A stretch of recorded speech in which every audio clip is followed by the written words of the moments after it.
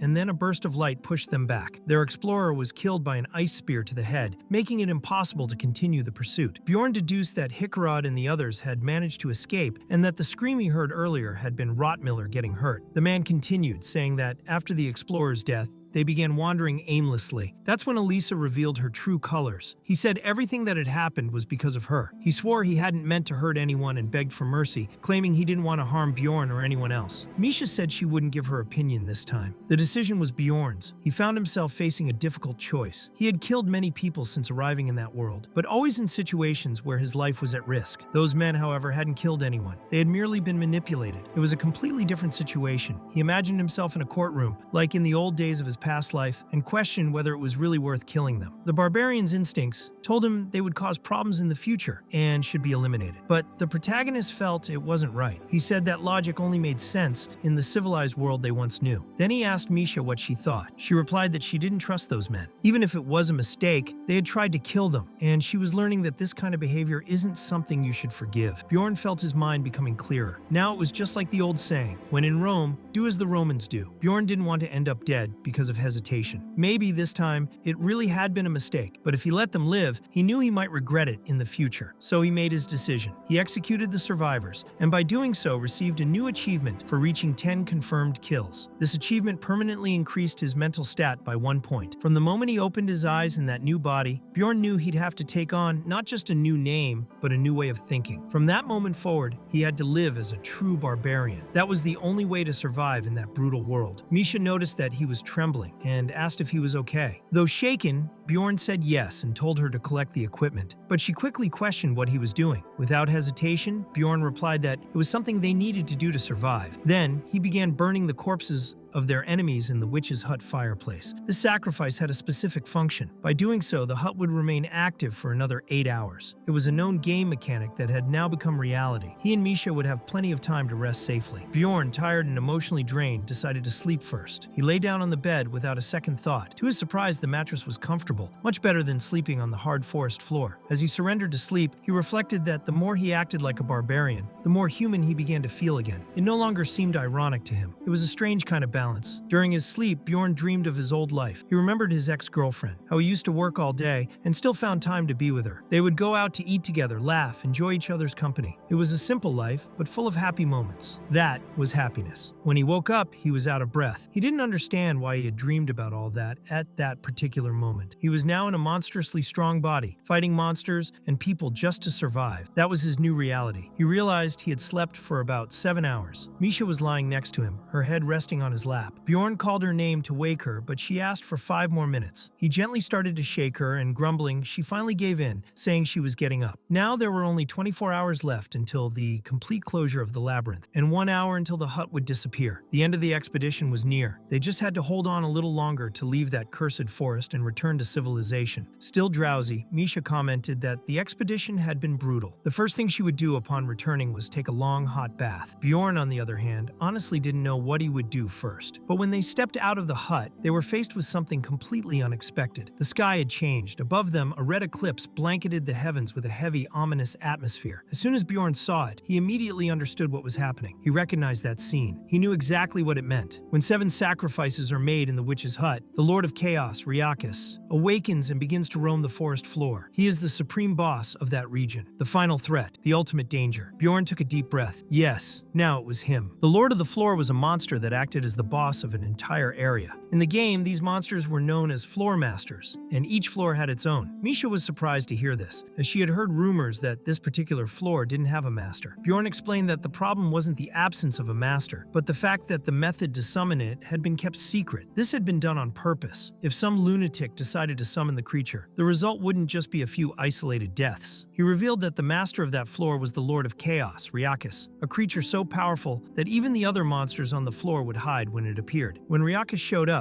it destroyed everything in sight, and even the portal on that floor would be temporarily disabled. Escaping was not an option. Being on the 3rd floor during its appearance basically meant certain death. Upon hearing this, Misha wanted to know what they would do if the monster appeared. Bjorn then admitted that it might actually be their fault. One of the requirements for summoning Reincarnates involved human sacrifices in a cabin. Since it had been over 10 years since the last summoning, Bjorn figured that burning just 3 people wouldn't cause any problems. However, someone else had already burned 4 corpses beforehand. The sacrifice had been completed. Misha became furious and said everyone was going to die because of his mistake. Bjorn begged her not to tell anyone, because if people found out they were responsible, they'd be in serious trouble. Misha muttered that she was now going to die because of a barbarian. Even so, Bjorn noted that at least the debuff had been removed, which would make it easier to cross the forest. The plan now was to get out of there as quickly as possible. They intended to head toward the orc habitat, where they might find members of the Jarwi clan, a large and influential group active on floors above the 6th. This clan had hundreds of members, and Bjorn believed that even if not all were on the 3rd floor, at least 10 teams were likely present to maintain order. The situation was already chaotic. Many people were shouting, pleading for organization. One of the clan members spoke up, claiming the area was safe. The priestess had activated a skill called Proclamation of the Destruction of Evil, while the investigators maintained vigilance. They knew the labyrinth of the 3rd floor would close in about a day. Until then, the Jarwi clan, according to their contract with the royal family, would do everything possible to ensure the survival of as many people as possible. However, anyone who broke the rules or caused trouble would be expelled without exception. Bjorn thought the speech was necessary and well structured. Thanks to the priestess's skill, they could rest a bit. Destruction of Evil Evil was one of the most important priestess skills. It allowed humans to enter and leave the protected zone freely while preventing monsters from invading it. The only requirement was to maintain order. Still, Bjorn remained on alert. He knew another problem would soon arise. He asked Misha if she was confident in her hearing. She timidly replied that she sometimes got compliments. When Bjorn insisted, she confirmed that yes, her hearing was very good. He then asked her to listen to the surrounding conversations and report anything useful. People were mostly talking about Ryakis, surprised that it hadn't appeared in 10 years. Many felt lucky to be under the Jarwi clan's protection. Bjorn believed betting on that clan was their best chance of survival. Later, Misha ended up falling asleep on him, but suddenly woke up and accidentally knocked him over. Alarmed, she asked if something was wrong. Bjorn replied that something soon would be. Around 500 people were gathered there, and at least 50 belonged to the Jarwi clan. The initial plan was just to observe how they would manage such a large crowd. The same man from earlier returned, stating that, thanks to destruction of evil, this was the only safe zone on the third floor. He said the priestess wished for everyone to show respect to God by paying a fee of 1 million stones per person immediately. Bjorn thought this was a smart move. No explorer walked around with that absurd amount of stones in their pockets. Most would have to pay with equipment. The man explained that the payment was both a sign of faith and a fee for the protection being offered. People might lose some items and potions, but they'd still have the clan's protection. So there was no reason to panic. Still, Bjorn was concerned. Destruction of evil was a powerful skill, but it was nothing compared to the power of the floor's master. He knew that if Ryakis appeared, the barrier wouldn't hold for long. Even so, he planned to follow the clan's rules. He asked Misha to pull out the gear they didn't need as much from their bag. Fortunately, they carried several items looted from dead people during previous expeditions. Meanwhile, some people were complaining that the 1 million stone fee was absurd. Those who refused to pay simply left the protected zone. Misha had already handed over their payment. Bjorn estimated that around 300 people had remained, meaning the Jarwi clan had collected 300 million stones with that measure. With fewer people to protect and so much money in hand, the plan had worked perfectly. Two goals achieved at once. However, even with that advantage, they still had to hope Ryakis wouldn't appear, because if it did, they were all doomed. Since the third floor was massive, many assumed the Lord of Chaos wouldn't pass through that area, but Bjorn preferred to prepare for the worst-case scenario. At 7:07, with about 5 hours remaining until the labyrinth closed, a phenomenon began. The Rain of Despair, a passive ability of Ryakis. Everyone caught under the rain received continuous damage and had their resistance reduced. Prolonged exposure to the Chaos attribute could even apply a dangerously powerful debuff. Misha was terrified when Ryakis appeared before everyone, even inside the magical barrier. Panic quickly spread. One of the Jarwi clan members acknowledged the situation was critical. He said the damage from this expedition would be devastating, but that they would use everything they had prepared. They activated focus support scrolls, regeneration scrolls, sacred magical items, and many other resources. In less than a minute, they had used equipment and items worth hundreds of millions of stones. The leader urged everyone to use their resources wisely, but reinforced that the goal was to stay alive. Bjorn was impressed. For the first time, he wasn't the only one who had prepared for the worst. Those adventurers had risked their lives countless times to get there. It couldn't have all been just luck. The expedition leader declared that their mission was to stop Ryakis. That was when Ryakis began his devastating attack. The Jarwi clan assumed a combat formation to face the Floor Lord, but even so, many people died within the first few minutes. The leader ordered everyone to stay focused and not get distracted. A frontline warrior was instantly killed, crushed by Ryakis. 3 long-range shooters died after being hit by the monster's breath. Some adventurers began to complain, saying they had paid for protection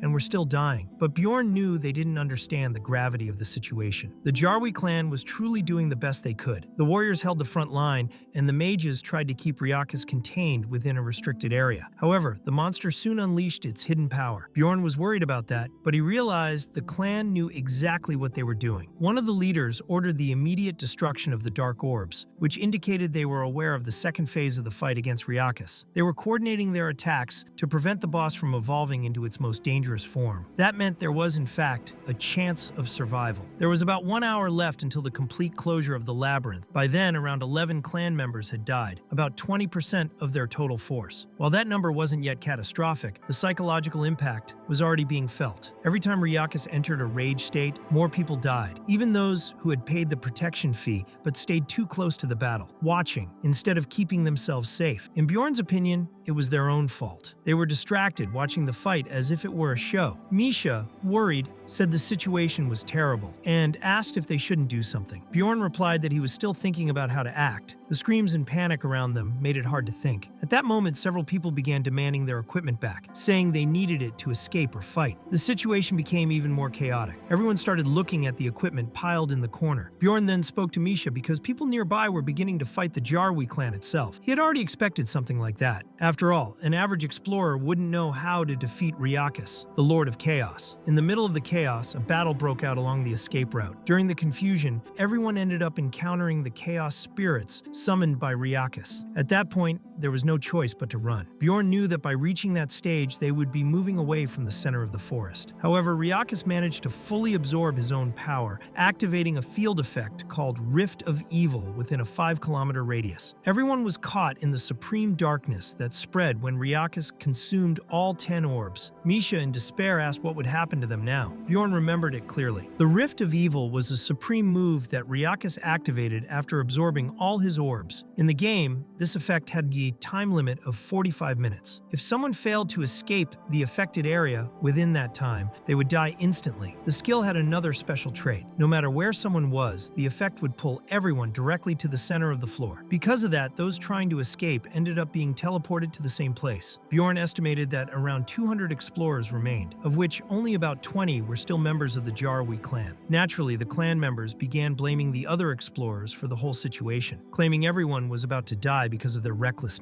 One of the explorers, however, commented that he had read in an ancient manuscript that there was a way to escape. According to the text, they had a limited time to run 5 kilometers to rid themselves of the curse. Bjorn thought, surprisingly, that he was right. The real problem was that Ryakus's clones and the chaos spirits would chase them during that run, trying to stop them from escaping. Even so, more than half the people chose not to risk it. For them, that chance was far too small. Instead, they preferred to bet on something with a higher chance of success. At that moment, Bjorn approached Misha's brother, asking if he had obtained the hero orc's essence. The brother, surprised, wanted to know how he knew about that. Bjorn thought that his first guess had paid off. Meanwhile, the Jarwi clan's vice captain, named Urjin, realized they had very few fighters left. Since the revolt began, many warriors had died, and Ryakus had absorbed the orbs left behind by their corpses. One of the mages asked the group's strategist, Maglaine, what he planned to do next. They knew they were running out of time, and the lack of warriors was a serious problem. With only one swordsman and one lancer remaining, the group had no way to secure the rear. That was when Bjorn stepped forward, claiming he could clear a path. Maglaine, curious, asked who that man was. The mage explained that, from what he had heard, Bjorn was the teammate of Karlstein's younger sister, but he was demanding the hero orc's essence in exchange for the task. Bjorn stated that he would carve a path if they gave him the item. At that moment, Maglaine activated his special ability known as Survival Instinct, which illuminated any target with true potential to save them in dangerous situations. Bjorn shone like a star in his eyes. Maglaine fully trusted that skill. It had saved him countless times before. Now he knew Bjorn was the key to getting them out of that situation alive. Bjorn, in turn, thought that his second bet had also been a success. Maglaine then wanted to know who had told Bjorn that the group was after the hero orc's essence. Bjorn explained that he had simply assumed it. A large-scale clan exploring the 3rd floor and destroying the orc habitat wouldn't be there just to face a simple orc warrior. The amount of supplies they had brought indicated they were preparing for something much greater, the rare summoning of the hero orc, a rank 5 monster. This hidden boss was summoned by offering 77 magic crystals to the great orc warrior at the altar located in the center of the orc habitat. The true goal of the clan was to find this legendary being, and the reason for so many supplies was exactly that. Bjorn concluded his reasoning by saying that if they were really that well prepared, then they still hadn't found the hero orc yet. Maglaine commented that Bjorn was quite smart and wanted to know why they needed him. In response, Bjorn explained that he was a barbarian marked with the immortal seal, and that he possessed 2 powerful essences, the vampiric essence and the body golem essence. Upon hearing this, Glenn said no further details were needed. That alone indicated Bjorn was capable of fighting while taking potions. For a 3rd floor explorer, that was truly impressive. Compared to other warriors, Bjorn stood out. Faced with that, Maglaine declared he would invest in him. However, Hernexion mentioned that the essence had been requested by a noble. Even so, Maglaine ordered them to simply say the essence wasn't found, because investing in Bjorn would be worth it. He was their best chance of getting out of that place alive. Karlstein was then sent to retrieve the essence. It was explained that there were 3 hero orcs, summoned through the sacrifice of magical crystals. Each one was a named monster, advanced mutants with extremely difficult essences to deal with. That's why, even though they were classified as rank 5 monsters, a strike squad was required to face them. They were called the 3 Orc Brothers, and each dropped an essence with a distinct color and unique ability. Danish dropped the red essence, which held the cry of passion. Velta offered the blue essence, with the banner of fighting spirit. Targus granted the green essence, containing the base roar ability. It was exactly this green essence that Bjorn obtained. When he absorbed the hero orc's essence, his body was strengthened with plus 70 strength, plus 35 agility, plus 40 fighting spirit, plus 20 physical resistance, and plus 30 bone hardening. He felt the power boiling inside him and, perhaps influenced by the fighting spirit, wanted to use it as soon as possible. Mclain then asked Bjorn to remove his gear and use scrolls and potions. Bjorn asked Misha to look after his equipment, and then use multiple resources: a scroll of physical defense, focus support scroll, regeneration support, strength boost, and spiritual tears. He consumed everything at once. He also received the spirit of protection from the priests, regeneration flames, and the coffin of sacrifice. Finally, he obtained the ability Blood Proprietor, originally from C. Stein. This ability granted the corrupt effect, which reduced the maximum attributes of an essence by 1 point, but increased the power of all active abilities by 1.5 times.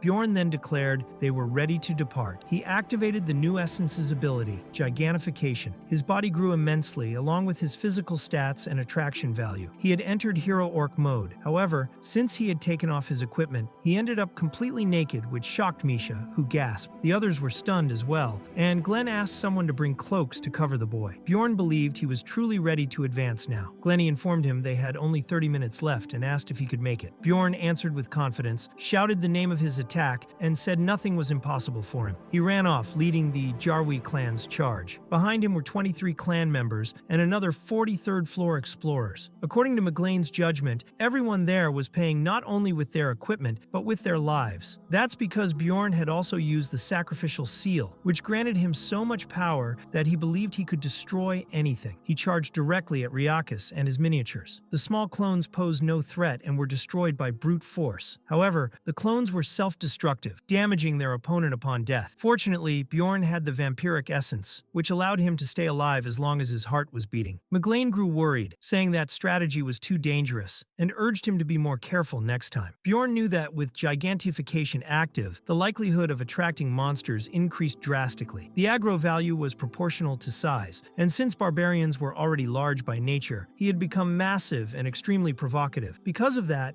everyone behind him was safe. The monsters would focus solely on him. At that moment, Karlstein attacked a creature and received reflected damage. Annoyed, he asked where the priests were and why they hadn't healed him yet. Bjorn simply told him to stop hurting himself for no reason and called him an idiot. Bjorn needed to be the only one on the front line. When his health dropped to 50%, all his resistance and endurance attributes increased thanks to a skill called Hero's Path. And when his health dropped to 20%, the effects of that skill were maximized. In other words, to unlock his full potential, no one else could be near the front. He would face everything alone. Hernachion, the mage, praised the vice captain's choice, saying that man was a brilliant decision. Karlstein, on the other hand, thought that if he attacked, he'd suffer unbearable pain. So he preferred to stay back, even if it made him feel useless. He wondered who Bjorn really was. He used to think Bjorn was just some third-floor explorer dating his sister. Until now, he seemed like just a common barbarian. But now Karlstein realized how different he was. Even in such a dire situation,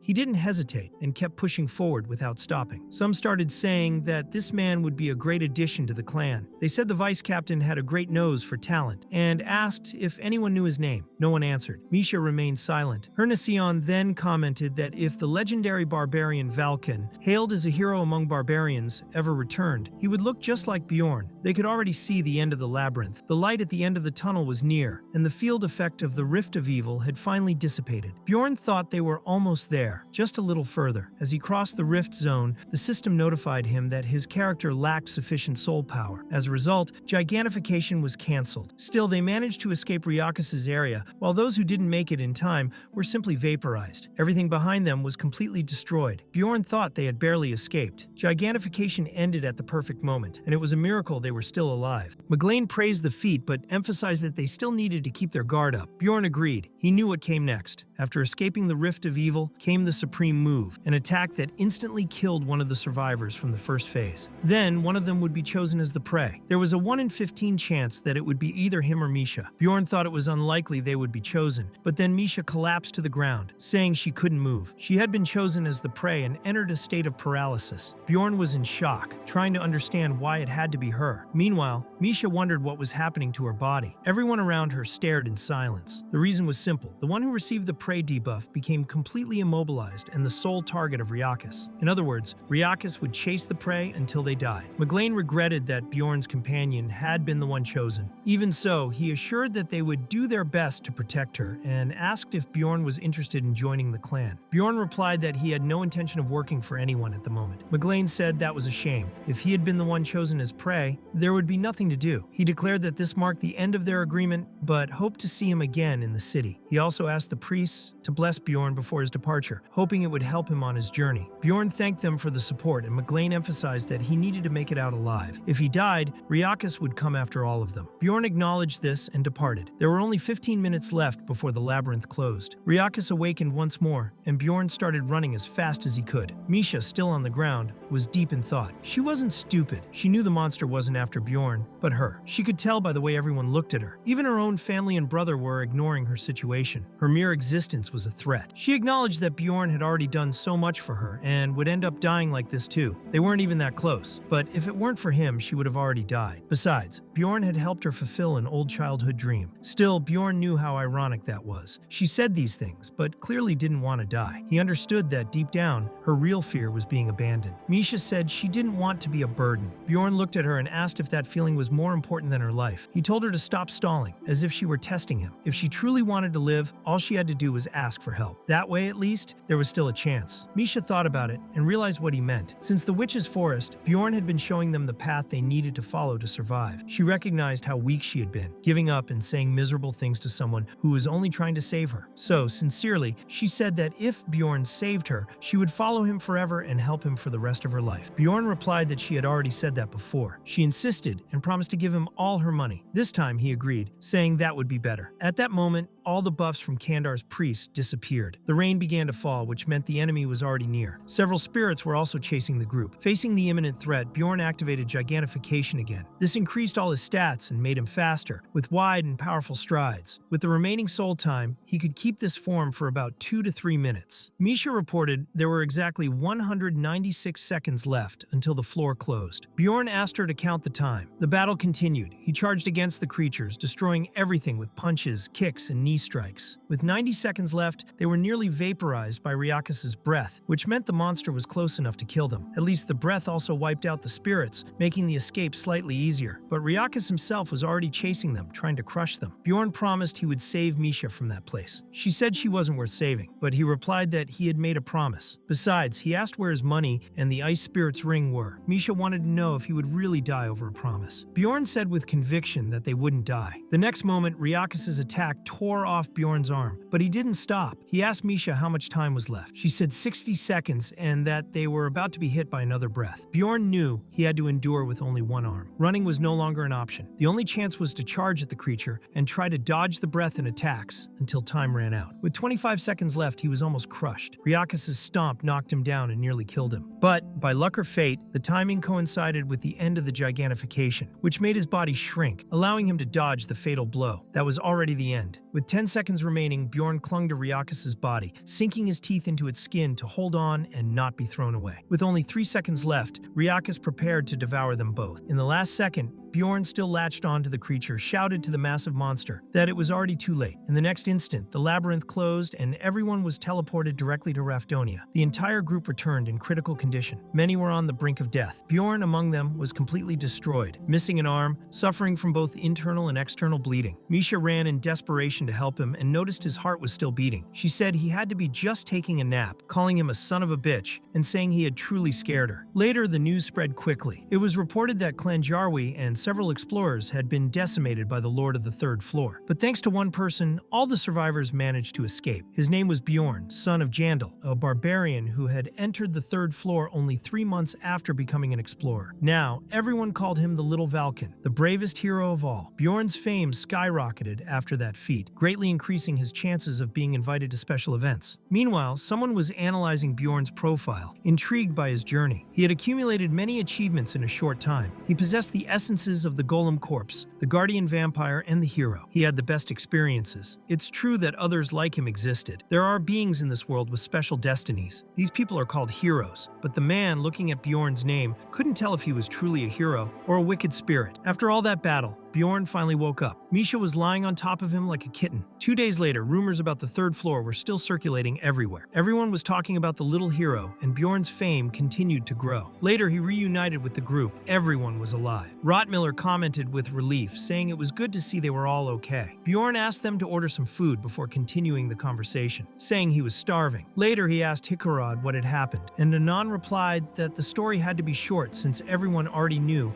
how Rotmiller had gotten injured. After that, they used the Guardian's protectors again to buy time. That allowed them to run to a safe location and treat Rotmiller's wounds. They then tried to find the two who had separated, but were already too far away for Rotmiller to track. On the third day, they encountered that crazy woman, and Hikarad said they escaped through the portal to the 4th floor. They were the only ones who managed to get there. Bjorn assumed they had taken advantage of the portal's entry restriction. The color of the portal that leads to the 4th floor, the Sky Tower, changes regularly. If someone enters right before the color changes, they can block access to those coming behind. However, to do that, they had to climb a 100-floor tower. Once a floor is completed, it doesn't regenerate, which made that path relatively safe. Hikarod commented that staying on the first floor doing nothing for 10 days was torture. Bjorn thought to himself that calling that torture was a joke, considering everything he and Misha had gone through. To make things worse, Hikarod said they got lucky and obtained a rare essence right in the first challenge, the essence of a mimic. Hearing that, Bjorn was even more shocked and furious. The mimic was a 7th-rank monster, extremely rare, and its essence was valuable. Though not focused on combat, it granted an active skill called Treasure Room, which allowed access to a dimensional pocket. The most important detail was that, upon the first opening, all kinds of items were randomly distributed. Hikarad revealed he got 2 million mana stones, 3 high-grade potions, and 2 numbered items. Bjorn couldn't believe what he was hearing. He wondered how that damn dwarf had such incredible luck. He was so irritated he even bent his utensils, but out of politeness only said, "Congratulations, my friend." Hikarad noticed Bjorn's frustration and asked what had happened to make him feel that way. Bjorn then decided to tell the whole story. After hearing everything, the group was in shock. Rotmiller congratulated Misha for her contract with the spirit beast, but asked what she meant by thanks to Bjorn. Misha answered that without him, they wouldn't have survived. Hikarad said the protection rate was absurd and that they would compensate Bjorn with 1 million stones, since they felt partially responsible. Bjorn thought that dwarf was an angel in disguise. Lior said it was the most impressive story he had ever heard, and that no one could argue with the nickname Little Valken. Bjorn, however, had no idea people were calling him that. When he found out, he wondered if he already had a nickname. It all seemed too fast. In games, increasing fame was a good thing, but this was real life. Becoming famous so suddenly would only bring unwanted attention. Misha took the opportunity to say they still needed to discuss something important, how to divide the money. Later, with the contract in hand, Bjorn ended up keeping Misha's share, since she had promised it. She didn't mind, and said, "Keep it all, you barbarian." A few days later, Misha was complaining that the labyrinth was a drag, but that the real world wasn't much different. Bjorn had already resolved most of his pending tasks. He sent his gear for repairs, bought consumables, and even checked the auction. Misha was still tagging along, maybe a bit down about the money, since he kept all of it, but Bjorn believed it was better this way, so he could manage things properly. He knew that 7.65 million mana stones weren't that much when considering the future. Essences, weapons, and equipment were essential, and he needed to invest in Misha as well, since she was now his main partner. Bjorn asked what she planned to do now. Misha replied that she intended to visit her family and might spend a couple of days there. He noticed she said it with a hint of hesitation. Of course, Bjorn was concerned, but in the end, that was her problem. He wished her good luck, but she didn't react. So he nudged her and repeated more firmly, "Good luck." Only then did she finally smile. Misha said goodbye, saying she was leaving, and told Bjorn not to skip any meals. She also said he needed to eat vegetables, not just meat. Bjorn thought she would would treat him like a savior, but she sounded more like a mother or an older sister, which reminded him of his ex-girlfriend. His first mission, however, was to level up Misha, so he headed to the 8th district. He decided that, for now, he would stay with that team. Misha could also increase the level of her spirit beast contract if she obtained an essence. Upon arriving at the location, Bjorn found himself witnessing an execution about to happen. The victim was Tarakan, son of Lian, the same man he had tried to help before, who was considered a wicked spirit. Bjorn felt uneasy about it, thinking Tarakan hadn't even used the money to buy a weapon or enter the labyrinth. At the moment of execution, Tarakan shouted Bjorn's name, which made him even more frustrated. He began thinking he should stop helping people just out of pity. At that moment, a blond young man approached and asked if he was Bjorn, son of Jandel. The guy mentioned places like the United States,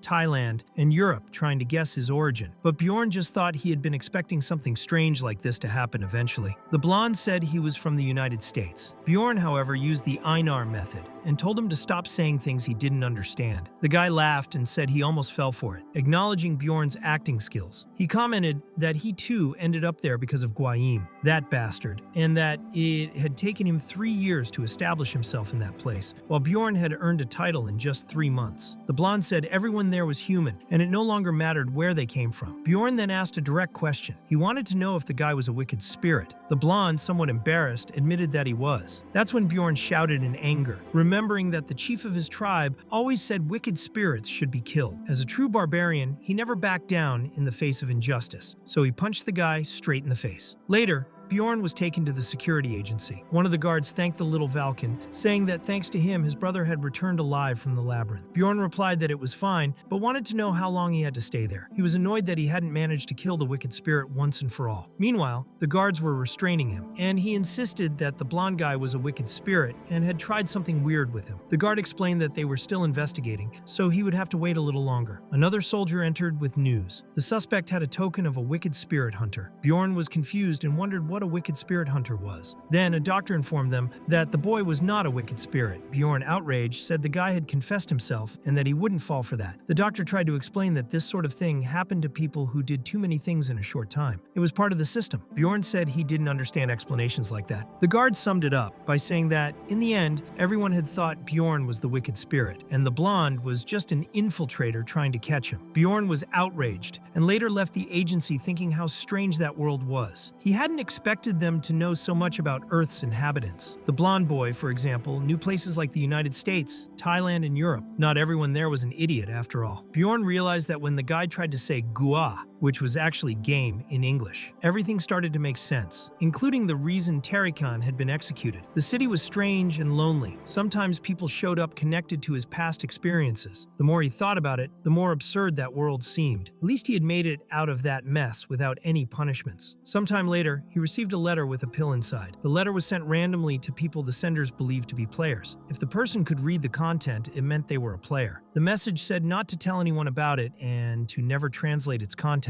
It explained there was a community where anonymity was guaranteed. Whoever took the pill would join the secret group called Ghost Hunters. At the end of the letter, there was a PS saying the king of Raphidonia was a son of a bitch. Later, in a sector directly affiliated with Raphidonia's royal family, inside the secret security agency, a man asked about Bjorn, who had been beaten. The order was to keep watching Bjorn. The messenger commented that he thought it would be easier to catch him, considering he'd only been in the city for 3 months. But the results spoke for themselves. They had reviewed the footage of the conversation and the beating. The chief concluded that if Bjorn were really a wicked spirit, he would have run in that situation. Instead, he attacked without hesitation. That meant he wasn't a wicked spirit. Even so, he had earned a title in only 3 months, which made the chief wonder if Bjorn was truly destined to be a hero. And in that city, heroes were always needed. The next morning, at the Magic Tower, Bjorn reflected on the letter he had received the previous day. He began to believe it was real, which meant he needed to act as if he were merely investigating. When he met with Alua, she commented that he must be getting famous, as everyone who gained a certain level of recognition eventually received that letter. However, the text of the letter had vanished. Alua was disappointed, saying she could have analyzed it if he had come straight to her. She asked if he wasn't curious about what wicked spirits would say, revealing that the letter was actually from a wicked spirit. Alua explained that the pill sent with the letter was made by a very skilled mage, an expert in psychological magic, dimensional magic, and alchemy. Whoever took the pill would enter a specific spiritual realm, a sort of separate dimension where the physical body remained in the real world while the consciousness was transported. The wicked spirits likely used that space to exchange information. Several people had tried to infiltrate the space by taking the pill, but all of them were found dead the next day. Bjorn realized he could have died if he had taken the pill. He wondered who had sent it to him. Alua denied it was poison, but even so, he asked why those people had died. She said there were several theories, the most accepted one being that the spiritual realm could distinguish who was a wicked spirit. It would then sever the soul from the invader's body. Alua also explained that the souls of wicked spirits were very different from those of Rafidonia's people. Still, Bjorn wanted to know if it wasn't possible to identify by magic who had taken the pill. Alua explained it wasn't, because if it were, all wicked spirits would have already been discovered. Then, the day's tests began and Bjorn had his blood drawn. He thought that maybe the community's anonymity really was legitimate. It might be a good place to get information. Maybe there was even a way to return to his own reality. Meanwhile, Bjorn sat in Alua's testing chair, wondering whether or not to take the pill. No matter how much he thought about it, he came to the conclusion that the best choice was to take it. He carefully weighed the pros and cons. He figured that if it were truly that dangerous, the community wouldn't even exist. But he also knew he couldn't take the pill right away. Even if anonymity was guaranteed inside the community, the person who sent the invitation would know who the newcomer was. For example, if he were the only one to receive the letter during that period, it would be obvious who he was the moment he entered. So, he decided the best thing would be to wait a few months, since it wasn't an urgent matter. 15 days after his return from the labyrinth, on the highest floor of the tower, inside a research lab, a mage asked the Queen of Souls how the newcomer had done. She replied that he hadn't arrived yet. The mage assumed that meant he wasn't a player. The queen asked what would be done with the letters that hadn't yet been sent. The mage said they shouldn't wait for him anymore and ordered that all the letters be sent at once. He admitted he had high expectations because he had heard it was him, but realized that for now, it wasn't the time. Later, at a branch of the Explorers Guild, Bjorn was promoted to rank C Explorer. Every day he went about his tasks as if they were homework, which made time pass faster. During this period, he spent mana stones like water, but didn't regret it. He had spent them all on important things. He spent 400,000 stones buying a massive heavy mace and another 510,000 on acid resistance enchantments for his shield and chestplate. At the weapon store alone, that was 910,000 stones. After that, he bought a pair of protective pants from the DL family for another 900,000 stones. The pants had enchantments for auto recovery, shapeshifting,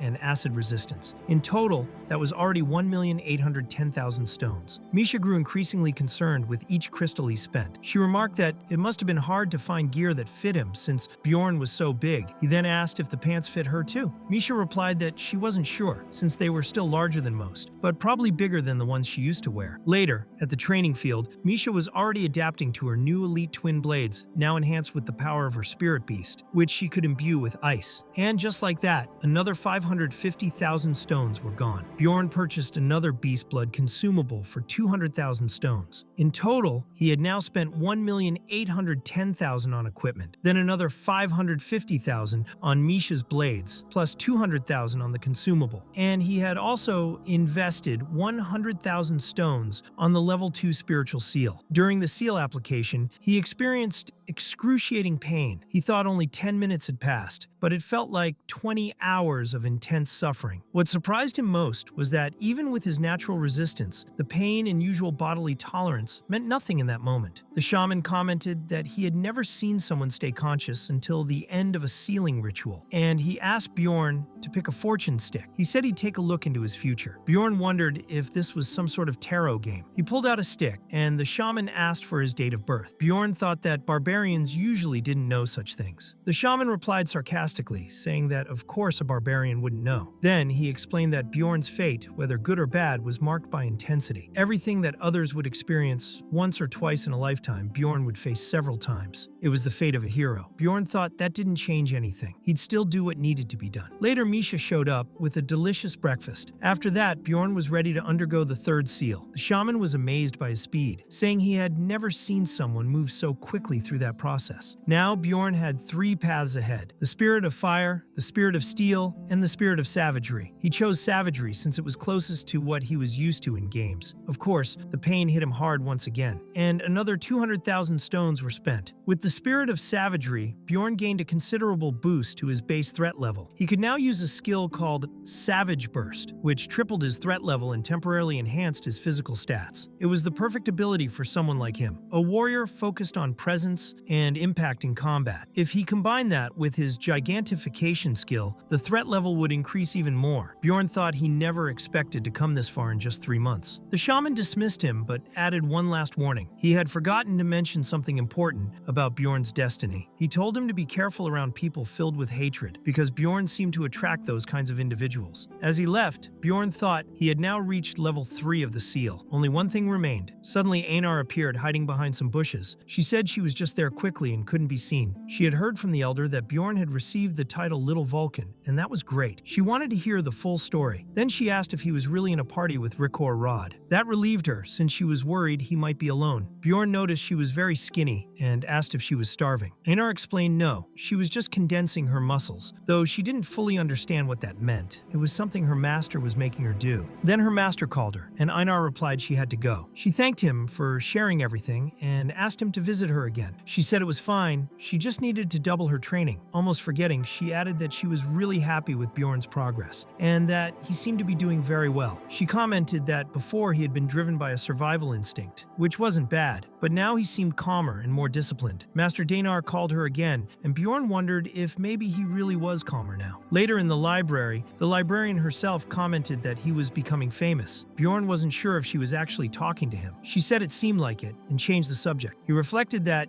in the past, he had tried to get closer to her because she was a mage, but now that no longer made sense. He was rank C, had a title, and already had a mage in his party. Even if the mage wasn't strong, he was still a mage. He thought that since she worked in a library, she probably wasn't much different from Lior. He realized all of this was just rationalization. For someone like him, who only cared about survival, worrying about what others thought wasn't normal. He had never been able to care about others, which is why he always doubted everyone. He evaluated people by the value they could bring, and eliminated anyone who posed a threat. He had always lived that way, until the day he saved Misha. Now Einar's words made sense. Bjorn no longer wanted just to survive. He went back to the librarian, told her to stop staring at him, and said they should get straight to the point. From now on, he would act as he pleased. He was no longer bound by the logic of survival. The librarian asked how he knew she had something to say. He replied that her eyes gave her away. The next day, Bjorn went to the Cafe Promise of Flowing Waters and could barely fit through the door. He figured he should have guessed just by the name. The place was a dessert cafe, full of delicate decorations with a princessy vibe. But he was there for a meeting with the client, Shavin Emur, deputy director of the administrative agency and a friend of the librarian. When she asked what they should order, Bjorn said he wanted beer and meat. It was fine if there were no sweets. He didn't like them much anyway. Still, he asked what exactly Shavin wanted. She asked if Lagna hadn't told him, and Bjorn wanted to confirm if that was really the librarian's name. Shavin said it made sense he didn't know her name. The librarian's full name was Lagna Lataniel. Even though she wasn't noble, there was a story behind that surname. Still, Bjorn didn't want to care about that now, and asked again what Lagna wanted. Shavin explained that the mission was to patrol the sewers, since criminals and tax evaders sometimes hid there. However, the people who had been patrolling those areas were killed during the third floor incident. That's why they urgently needed a replacement, and Lagna had suggested his name. Bjorn was surprised, thinking there surely had to be more qualified people for the task. He wondered if it wasn't just more of those evil spirit hunters. Shavin replied that she had chosen him because he was becoming popular. People were calling him Little Vulcan, and she admitted she wanted to meet him personally. She added that she'd grab some cookies later and could tell her colleagues that it was Bjorn who gave them to her. Bjorn said that was fine. Shavin then asked what he planned to do. The reward was low, just 2,000 stones, but it shouldn't be such a bad mission. Still, the clients tended to be demanding. Working with them was like a seal of approval, and it would make Bjorn more sought after for better missions in the future. Bjorn reflected that this was his first official mission despite having a title. After all, no one expected a barbarian to be good at any kind of job. Still, he accepted the mission. As soon as he left, Shavin thought it had been a long time since she'd met someone that interesting. She was already curious, especially because Lagna never talked about other people. Bjorn seemed like a pure person, and she noticed he really knew nothing about Lagna's past. That only confirmed confirmed how genuine he was. Chauvin felt maybe it was time to make new friends. 2 days later, Bjorn and his group were complaining about the stench of the sewers. The renegade team had gathered for the mission. Bjorn reminded everyone not to lose the sewer map or the lanterns. The lanterns also had recording devices that needed to be kept on at all times. He said he had mentioned the mission during the team's regular meeting. Rick said he couldn't pass up the chance to explore the sewers, as the place was full of ghosts. Lior asked if he could join too, because he was tired of just reading and needed to get out of Ares for a while. Rottmiller warned that it was easy to get lost in the sewers, but he wanted to test his new ability. Misha said she also needed to get used to her new daggers. And of course, Bidor wasn't dumb enough to turn down free help. He said he didn't know about the others, but Rottmiller would be a great help. Then he remarked that the sewers were larger than he expected. Hikarot explained that this was why people hid down there, teasing Bidor by calling him silly. But then he asked if the others had heard the rumor about a terrifying monster that lived in the sewers. Misha wanted to know if Ledcha believed that monster was real. He replied that he'd heard all the magical tower's waste was dumped there. If that waste included potions or chemical reagents and came into contact with a monster's body, it could create a creature no one had ever seen before. Bjorn thought that the officials had claimed there had been no issues down there in the past 2 years. However, Rottmiller suddenly stopped and said that because of the smell, he couldn't smell properly anymore, but he could sense someone nearby. Bjorn remembered that the mimic essence Rottmiller had consumed had given him 50 extra points in Sixth Sense and 20 in luck. So, if he said something was there, he was probably right. Sure enough, there was a man stuck in a hole. Bjorn pulled him out like he was lifting a sack of potatoes, but was caught off guard by a counterattack. Still, when Bjorn grabbed the man's thin arm, he ended up breaking his bones. He asked why the man was hiding there. The man replied that he hadn't hurt anyone and was just bankrupt. He said he was hiding because he couldn't pay taxes. However, Rottmiller pointed out that the mark on his forehead was only given to people who committed horrible crimes, which meant tax evasion wasn't the only thing he had done. Hikarod remarked that it reminded him of the old days. Many men with that kind of tattoo used to show up at the blacksmiths. Misha asked what they usually did in those situations. They informed Bjorn that capturing the man alive would earn them an extra 5,000 stones. However, it was also fine to kill him, as long as it was all recorded on video. Lior asked what they'd do if he was just a regular civilian. Bedorni replied that if someone was hiding in the sewers, they couldn't be considered a regular civilian. The man said he was willing to negotiate. If they let him go, he would give them information in return. Bjorn warned him not to try to trick them. The man insisted he was telling the truth and claimed that if they captured a certain woman who had raided his hideout a few days earlier, they would get a much bigger reward. According to him, she had used dark magic and was accompanied by several bodies that looked different from normal undead. He said if they turned her over to the temple, they would definitely get a big reward. Bjorn suspected it might be Elisa, a woman he'd had conflicts with before. Misha wanted to know what they would do now. Bjorn said that if it really was her, they couldn't let her roam freely, since she was seeking revenge against him. So he asked the group what they thought. Everyone agreed that they should deliver justice. Rottmiller warned that they shouldn't put themselves at risk, but since the majority had voted, he decided to go along. Half an hour later, the group was leading the bandit with them to serve as a guide. The place was extremely complex, truly a good hideout. Eventually, they reached a manhole that led to an even deeper area. Bjorn asked if there were other exits nearby. The bandit replied no, that was the only entrance and the only exit. Bjorn thought it was time to show Elisa what true justice was. The bandit went ahead. When they reached the location, they found several bodies scattered around, but the man in front stepped on a trap. Elisa's power was triggered and hit him directly. Meanwhile, Elisa received a call from the evil god through her system. That confirmed there were people down there. Since she hadn't yet found the path to the underground city, Elisa needed a sacrifice to stay alive. Bjorn was desperate, having nearly died, but said he was fine. The bandit, however, was killed by the blow. Bjorn commented that if the man hadn't gone ahead, someone else in the group might have died. Hikarod found an ID tag on the man's body. His name was Hans Markon. Bjorn found that strange, as it was the 5th Hans he had encountered, giving him a bad feeling. In the hideout where the new Hans had been, the place was surprisingly well organized, with furniture and decorations. The man seemed like a good homemaker, but Bjorn warned the group not to lower their guard, as that damn Elisa could still be hiding somewhere. Lior suddenly said he felt a faint trace of mana coming from under the floor, as if something was hidden there. Bjorn removed his armor and said he would destroy the floor. Lior remarked that it might not work without a specific kind of magic, but Bjorn disagreed. He activated his gigantification and smashed the floor using sheer brute strength. Beneath it, a hidden passage was revealed. Rottmiller said he could smell Elisa, but the trail had vanished. She was probably alone, so it seemed safe to proceed. With that, Bjorn decided to go in. Meanwhile, In the underground city, a desperate messenger was warning that a door had been destroyed. One of the men asked if it had been the royal family. The messenger replied that it didn't seem like it, but that it was the same door that had been forgotten since the incident involving the Kurui cult. Another man suspected it might be a fleeing priest. They needed to investigate. Nearby was Amelia, the looter from before, and she decided to handle the matter discreetly. At the same time, Bjorn's group encountered a fork in the path. Misha asked if Hikarad had any idea which direction to take. He said not all dwarves understood architecture, then asked Lior what he thought, since he was a mage. Lior admitted he had no idea why that place had been built in such a way. Suddenly, Rottmiller stopped and said the scent of the woman was stronger. It wasn't an old trail. She was getting closer. Elisa, on the other hand, was lost until she heard the laughter of the evil god. Every time she heard that sound, something bad happened. She suspected the cursed ones from the temple might be there, but Rottmiller warned that the scent was getting weaker. That meant she was running away. When Elisa heard that voice, she recognized it immediately. It was the barbarian and that group of idiots. She laughed to herself, saying this was even better. They had dug their own graves. Elisa then used a portal to the demonic realm and summoned the Shadow Guardian Knights. Misha, however, easily sliced through the shadows with her ice dagger. Bjorn declared that this time would be different from the last, activating his Savage Burst skill to lure enemies in and strike them down with brute force. The other group members began dealing damage from a distance. Elisa swore to kill each one of them in the most painful way possible and cast several curses. But Lior used a 7th level support spell, removing all negative effects. Bedorni celebrated, saying it was amazing, especially because he had convinced Lior to learn a spell capable of removing curses. And indeed, Lior had learned a large-scale purification spell. With that, Bjorn managed to break through Elisa's defense. When she used spiritualization to try to escape the attacks, Lior activated a materialization spell with aim assist, forcing Elisa back into her physical body. At that moment, Bjorn landed a punch and began pummeling her with full force. The group was shocked by what had happened. Lior asked if they weren't supposed to capture Elisa alive and claim the reward. However, after such a beating, her face was already disfigured. Bjorn said that was good enough. She was all tied up like a loaf of bread. But then Bjorn noticed something strange. Everyone in the group had collapsed. He himself had been poisoned by a combination of basilisk venom and paralysis. At that moment, Amelia appeared. Bjorn thought to himself that things had been going too well. His luck never lasted. He really did feel cursed. Amelia remarked that she was impressed he could still move, considering how strong the poison was. She said the barbarian had gotten much stronger than before. Bjorn recognized her immediately. It was the psychopath from the land of the dead. Amelia asked if he was running because of his friends. Bjorn found it all very suspicious. He suspected she was only there to make sure he didn't say anything. He figured she let him live the first time because he was just a beginner. But now that he had a title and was gaining fame, maybe she saw it as an opportunity, especially after he entered the sewers. Bjorn stated that he had kept his promise and asked why she was following him. Amelia replied that he was the one who opened the door first, invading that place. She asked how he had found that path. Bjorn said he didn't know anything and asked where they were. She found it odd that he had entered the place without knowing anything and asked how he had opened the door. Bjorn explained that he simply smashed it with his mace. He asked if there was a problem with that. Amelia said there wasn't, but wanted to know why he had done it. Bjorn answered that it was to catch that damn woman. Amelia then mentioned that the woman was a priestess wanted by Kurui. Bjorn asked if she now understood why he did it. He said he meant no harm, but even so, she probably wouldn't let him go now that he knew everything. He asked if she'd let him leave if he swore not to tell anyone. Amelia replied that things were very different now. Bjorn then took off all his armor, set up his helmet to record everything, and asked if Amelia knew the 2 ways to enrage someone. Before finishing the sentence, he attacked her. First, he threw his mace, then his shield, creating a massive opening. Amelia retreated just in time to dodge, but Bjorn used gigantification to grab her and landed a punch straight to the assassin's neck. When Amelia infused her dagger with aura, Bjorn activated his flesh explosion skill along with acid blood. She retaliated with full force, and he countered with a kick to the ribs. However, her voice came from behind him. It was just a clone. She had used self-replication and, with a single kick, broke Bjorn completely. Later, he woke up to Amelia saying that his regeneration was insane. Just 1 bottle of potion had healed all his wounds. Bjorn asked why she hadn't killed him.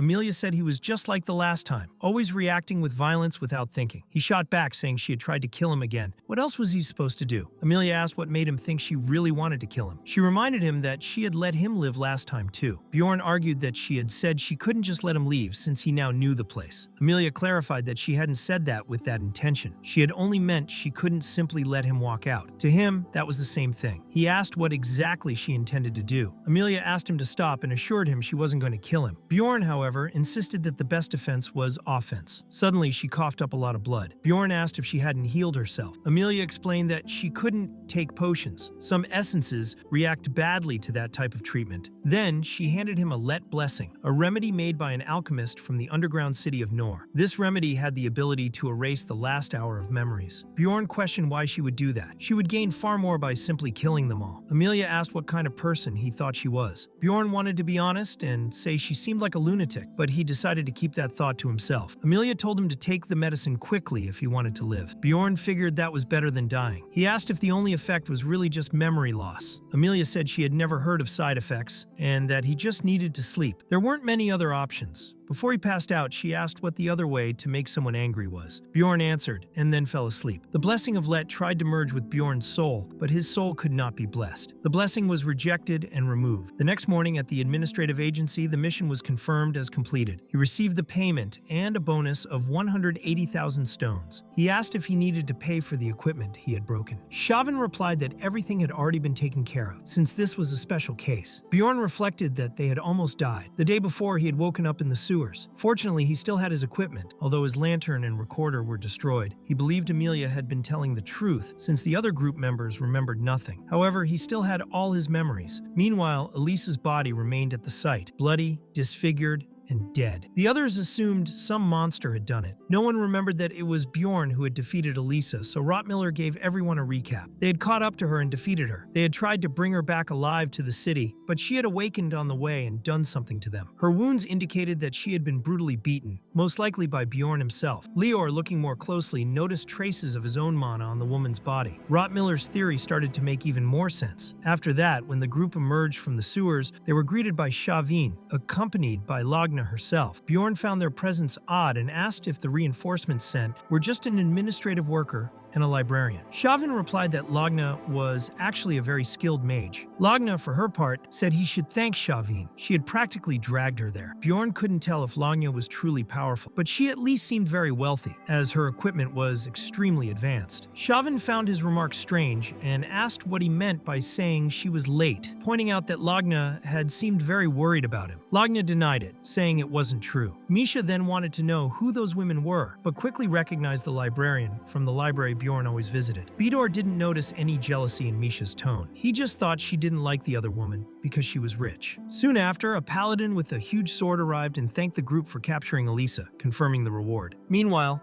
at the administrative branch, people were talking about the so-called Little Valken. They said he got gigantic when he used one of his skills, and the comments had a vulgar tone. Bjorn thought those girls sounded like a bunch of animals in heat. He thought it was all complete nonsense. Shavin, upon hearing the comments, said she would punish them for sexual harassment and mentioned she'd be submitting a report. Bjorn decided to forgive them for now and said he was leaving, since his teammates were waiting. Shavin reminded him to stop by the library when he had time because Lagna was preparing something for him. Later, everyone was at the tavern celebrating, completely drunk, except for Rottmiller, who remained sober. Bjorn looked around and commented that everything was a complete mess. Hickarod showed up, announcing that the bag of gold had arrived. Bjorn immediately understood why everyone was so excited. The reward for defeating Elisa had been 10 million stones. Each of them received 2 million. It was a huge amount. To the others, it felt like winning the lottery. To him, however, it came at a high cost. His hand had exploded, and his head had been blown off. Since no one remembered what had happened down there, only he was aware of the real danger. Misha then approached, whispering that her father had asked her to bring him there. But before the conversation continued, Hans Horg interrupted, asking if Bjorn remembered him. He did. It was Hans number 2, the one who had advised him to join a guild after Inar left the group. Bjorn also remembered how he successfully removed the target and completely dismissed the man. However, something unexpected happened. The Moslin entered the tavern. They were members of one of the most powerful organizations, composed only of knights of noble blood, and they were heading straight for Bjorn's table. He wondered what he had done this time, until he remembered the shaman's words that he attracted people with hatred in their hearts. But surprisingly, the Moslin weren't there for him. They were there for Leor. They said he was under arrest for defaming nobles. Leor was drunk and unconscious, dragged off by the knights without resisting. 3 hours later, at the Moslin headquarters, the whole group was waiting for Leor's return. When he finally came back, Hickarod asked what had happened and what they'd done to him. Back at the tavern, Leor explained that he thought it would be best to leave the group. He revealed that his older brother was actually Baron Martoin. He had lied before. He said he was his half-brother, an illegitimate son of the former Baron and a maid. After birth, he had been adopted by the third brother of Baroness Terva. That way, he was raised surrounded by wealth and had the opportunity to learn magic, even though his background was complicated. Hikarad asked what that had to do with him leaving the group. Lior explained that a year ago his father died, and his second brother took over. The problem was the first brother. After the former Baron's death, everyone from the indirect family line was assassinated. So Lior's oldest brother sent the Moslin as a warning, making it clear he should continue living in the shadows, like someone who never existed. Now that he had joined a group and was drawing attention by being associated with someone famous like Bjorn, he was exposing himself too much. And that was dangerous. Bjorn asked if Lior was really going to stop being an explorer just because he was afraid of his own brother. Lior replied that that wasn't a wrong conclusion. He didn't have many options. In exchange for not being punished for defaming nobles, he had been banned from entering the labyrinth. To Bjorn, that was an utter disaster. Nothing ever went the way he expected. There were only 9 days left until the next labyrinth, and now this had to happen. They decided to leave the deeper conversation for the next day and said goodbye. Before leaving, Bjorn told Misha that he needed to take care of a few things with the librarian. Misha asked if she could come along. She had nothing else to do. Bjorn found that odd, asking how she could have nothing to do. He said she should be training like a true warrior. Misha thought she would rest that day and train the next, but ended up deciding to follow his orders instead. When Bjorn arrived at the library, he immediately said he wasn't there for books that day. He asked Lagna why she didn't take a break from her job and enter the labyrinth with him, but Lagna responded with a simple and dry no. Bjorn accepted it, saying that if she was so weak she couldn't even enter a labyrinth, then there was nothing he could do. Lagna wanted to know if that was all he had to say. Bjorn replied that since he couldn't convince her, that was it. He only mentioned that Shavin had said Lagna had prepared something for him. Lagna found that strange and asked if that was really what Shavin had said. Bjorn wanted to know what was going on. The librarian explained that Shavin had said she wanted to repay Bjorn, since her professional reputation had improved thanks to what had happened. That's why she had asked Lagna to do something for him. So the offer was Shavin's idea, not Lagna's. Bjorn accepted that, but still wanted to know what exactly she was going to give him. Lagna said she would give him a special book. To do that, she used a spell that helped her locate high-security books, which didn't respond to common locating spells. These books were available only to nobles or an extremely restricted group. Bjorn asked if she was really allowed to do that. Lagna replied that she was, as long as he didn't go around telling others what had happened. In fact, she had only used that spell a few times in her life, and no one really cared about that place. The high-security books were very different from the ones Bjorn was used to reading. The contents were so useful that he wanted to devour them all. Although it was almost closing time at the library, he still managed to read some truly valuable ones, thanks to Lagna's help. Among them, he read Rafdonia's Organizational Chart, a book that listed and described all the city's public facilities. It contained information that ordinary citizens would never know, like the existence of the secret police. He also read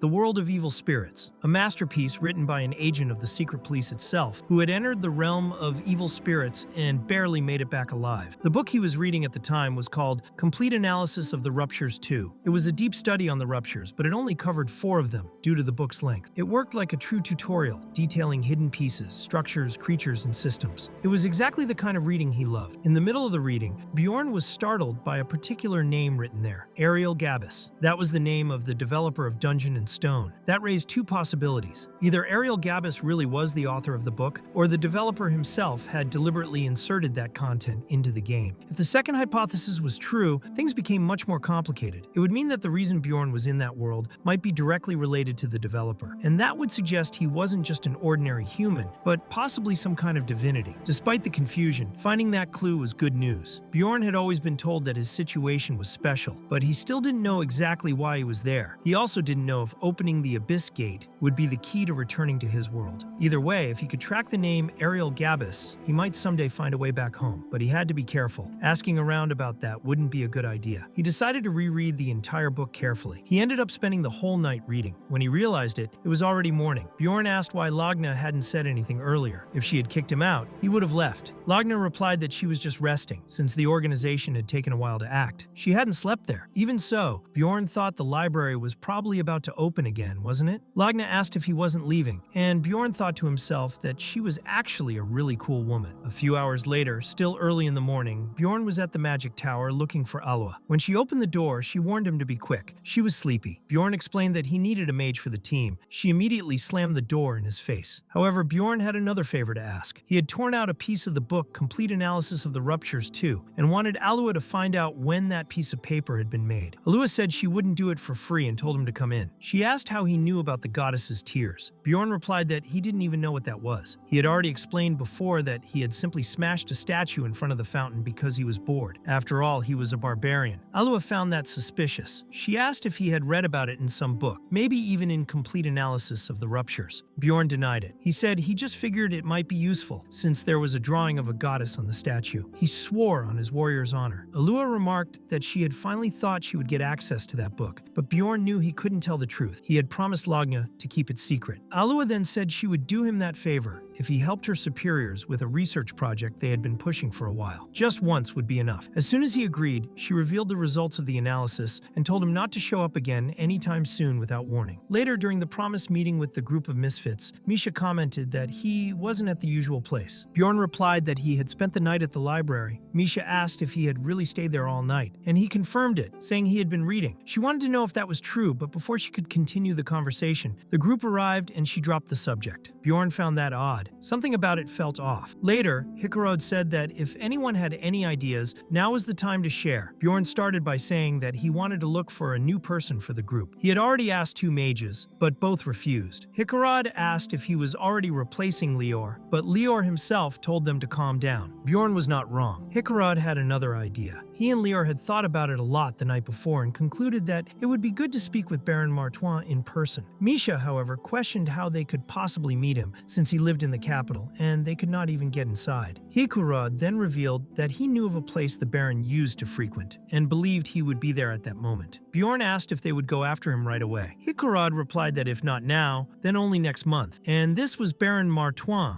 a rare opportunity. If Bjorn went along, the situation would seem less intimidating. Besides, they could offer 300,000 stones to persuade him. Bjorn reflected that he would have refused immediately, if not for the money. Later, at the house of Shays, Lior's second brother, Baron Martois himself walked in. Lior bowed, kneeled, and begged him to listen once more. The Baron asked what he wanted, but Lior was left speechless. At that moment, Bjorn stepped forward and introduced himself as Jandel's son. The Baron remarked that it had been a long time since he had spoken with a barbarian and wanted to know what business had brought them there. Bjorn explained that Lior had been dragged off by the Mlan and banned from entering the labyrinth. That was the problem. The Baron, however, asked why they were appealing to him in particular. Bjorn found it odd. It seemed the Baron was not even aware of what had happened. The butler then whispered the full situation to him, explaining that he had not considered it relevant to mention before. The Baron praised the butler, saying he had acted well, since it was indeed nothing important, and that the visitors had merely wasted his time. Even so, Bjorn asked if the Baron could not undo the banishment. The Baron questioned why he should do that. Then he turned to the butler and asked whether that man was not young Vikan. The butler confirmed. Surprised, the Baron declared that he had not expected to encounter in such a way the explorer in whom the Count was so interested. He said that he could indeed lift Lior's banishment, or anything else, but he would demand a favor in return. The Count would be hosting a grand banquet in 2 days and wanted Bjorn to be a special guest. That was all. The Baron also asked if Bjorn had any skill to demonstrate at the event. Something simple like bending a chair. Bjorn seethed in silence. What kind of wretches thought a barbarian was worth no more than that? Even so, the Baron offered 1 million stones in exchange, and Bjorn replied that he could call on him whenever needed. Deep down, he would do anything for the sake of his comrades. But it was clear he had accepted because of the money.